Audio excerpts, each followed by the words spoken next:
You're listening to WZYE 95.9 FM. You are listening to WZYE 95.9 FM. The most influential name in Caribbean radio in the tri-state area. Broadcasting from East Orange, New Jersey. The most influential name in Caribbean radio.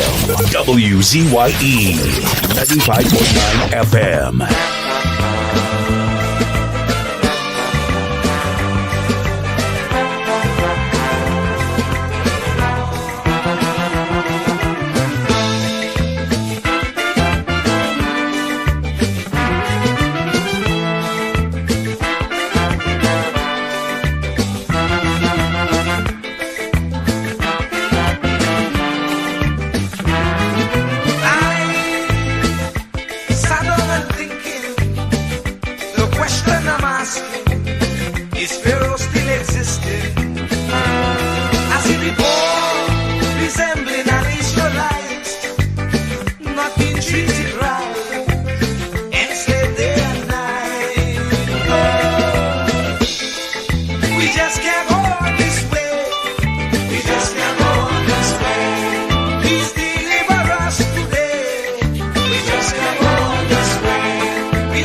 They confuse us with so much life. Just come on this way. Not even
say you get up one morning, your elders have something.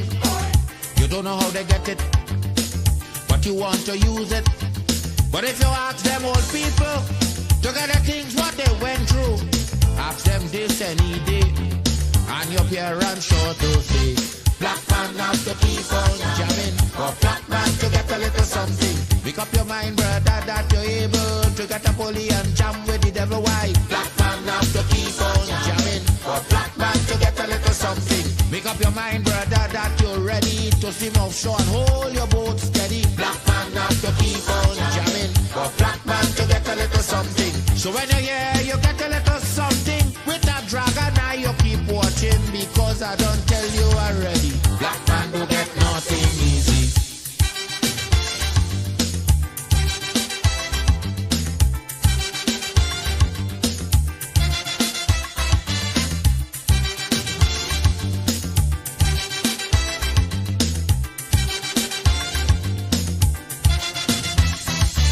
I say you get up one morning, and oil money running. How it come you don't know, so that they care how the thing go. But if they read about Uriah, they wanna find out the pressure. How we get so much old hell to get a penny from PLL. Black man have to keep on jamming, for black man to get a little something. You got to take up your own cash money, pay people for your own refinery. Black man have to keep on jamming, for black man to get a little something. Make up your mind to be a magician, to make money out of scrap iron. Black man have to keep on jamming, for black man to get a little something. So when you hear you get a little something with that eagle eye, you keep watching, because I don't tell you already. Black man don't get nothing easy.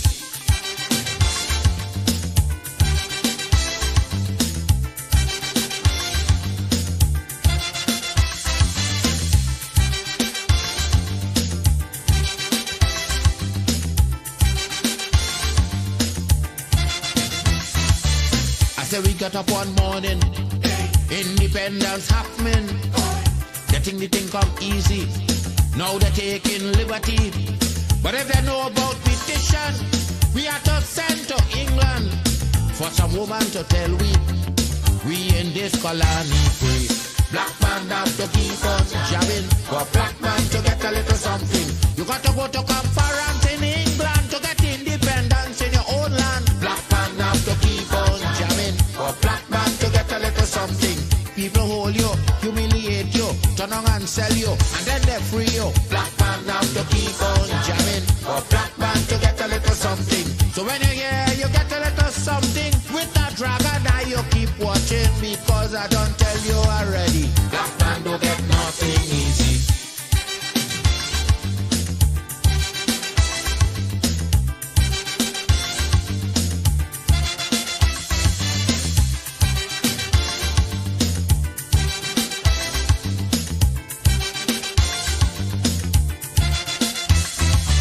So when a black man gets something, he got to start thinking. You get it there easy. You got to practice economy. From getting licks from the slave master to become the land owner, brother, is a terrible journey.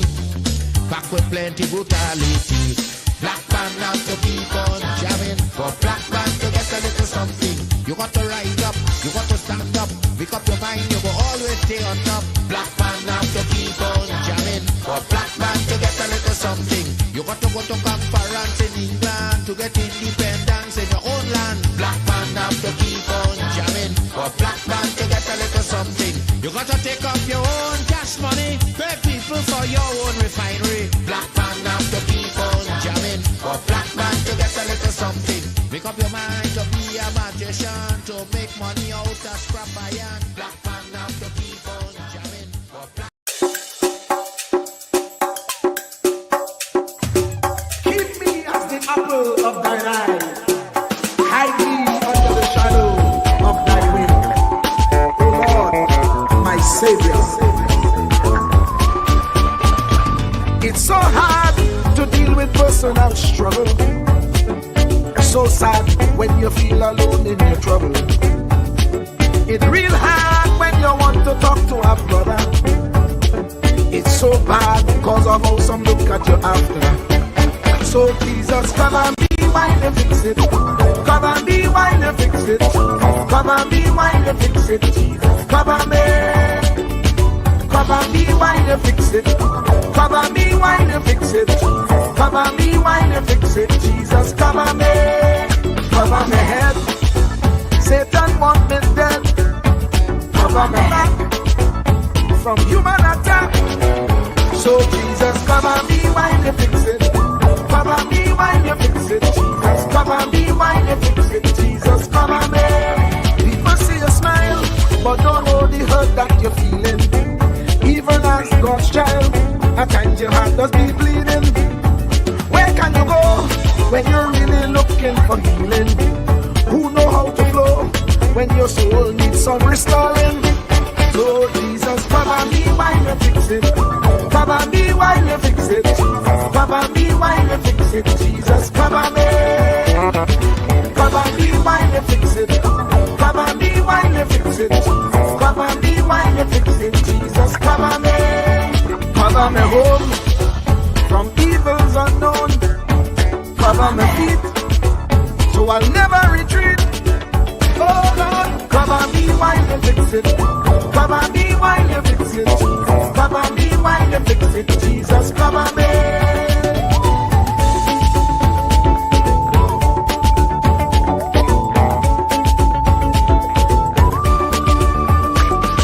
Cover my brother, cover my sister, them who under pressure. Cover the preacher, every church worker, the young believer.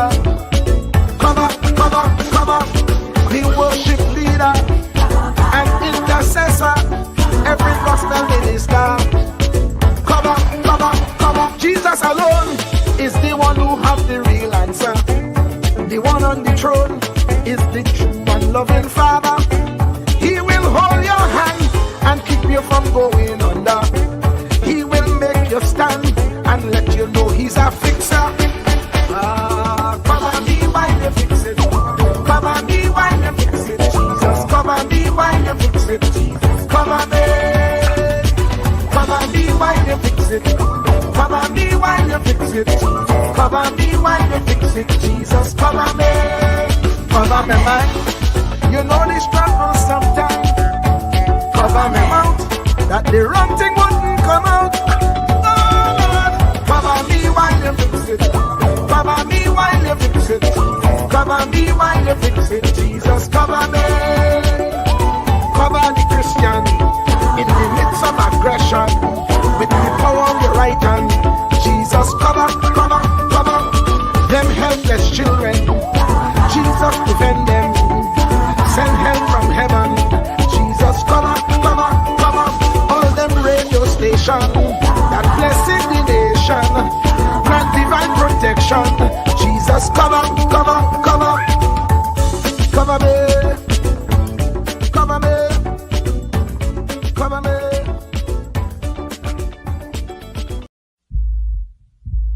Truer words were never spoken. The less you associate with some people, the more your life will improve. Anytime you tolerate mediocrity in others, it increases your mediocrity. An important attribute in successful people is their impatience with negative thinking and negative acting people. As you grow, your associates will change. Some of your friends will not want you to go on. They will want you to stay where they are. Friends that don't help you climb will want you to crawl. Your friends will stretch your vision or choke your dream. Those that don't increase you will eventually decrease you. Consider this. Never receive counsel from unproductive people. Never discuss your problems with someone incapable of contributing to the solution, because those who never succeed themselves are always first to tell you how. Not everyone has a right to speak into your life. You are certain to get the worst of the bargain when you exchange ideas with the wrong person. Don't follow anyone who's not going anywhere. With some people you spend an evening. With others, you invest it.